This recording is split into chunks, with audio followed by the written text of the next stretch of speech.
bien sûr, la gamelle est bonne. Là où part M. Moscovici, il y part pour un mandat de 6 ans.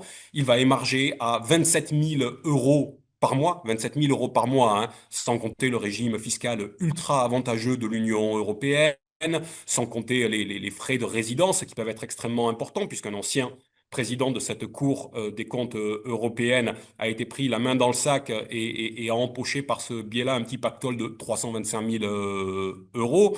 Et de toute façon, le pauvre monsieur Moscovici, en tant que premier président de la Cour des comptes française, il ne gagnait que 16 000 euros par mois. Donc, on comprend qu'il a eu besoin de basculer à Luxembourg Oui, auprès de cette instance dont on apprend aussi qu'elle compte 920 agents au niveau européen. oui. Mais ce qui est important dans l'affaire, c'est que monsieur Moscovici a été proposé par la France. C'est la formulation qu'il emploie dans sa lettre. Ça veut donc dire que monsieur Macron, qui avait été le débauché pour venir le mettre en tant que premier président de la Cour des comptes, en remplacement d'ailleurs, je le rappelle, de Monsieur Migaud, qui depuis est devenu ministre et garde des Sceaux de Monsieur Barnier dans un récent gouvernement, eh bien, si Monsieur Macron avait été le débauché, Monsieur Macron a été l'installé, cette fois à Luxembourg.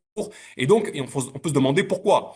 Certainement pour service rendu, bien évidemment, puisqu'on sait que d'une certaine manière, la Cour des comptes, et M. Moscovici en particulier, ont été le perce-muraille des politiques qui sont mises en place depuis quelques années. Ne serait-ce que sur les derniers mois, on se rappelle des déclarations et des missions confiées à la Cour des comptes. Vous vous rappelez la mission flash de M. Bayrou sur les retraites. Vous vous rappelez peut-être que M. Moscovici nous parlait du déficit insoutenable, ce sont ces termes, de la Sécu, tout ce qui justifiait les politiques qui ont derrière été mises en œuvre. Mais on sait que M. Moscovici prône aussi les politiques européennes. Il prône aussi les politiques européennes, notamment pour faire la poche des Français et des Européens. C'est lui qui déclarait il y a encore quelques semaines qu'il y avait trop d'épargne en France. Chaque fois que vous entendez trop d'épargne en France ou en Europe, ça doit vous mettre la puce à l'oreille. C'est le rapport Draghi qui a été rendu il y a un an, qui dit qu'il y a 1390 milliards d'épargne par an qu'on peut récupérer au sein de l'Union européenne et qu'ils veulent réinjecter et transférer pour une grande partie, 600 milliards dans les 3 prochaines années, aux États-Unis.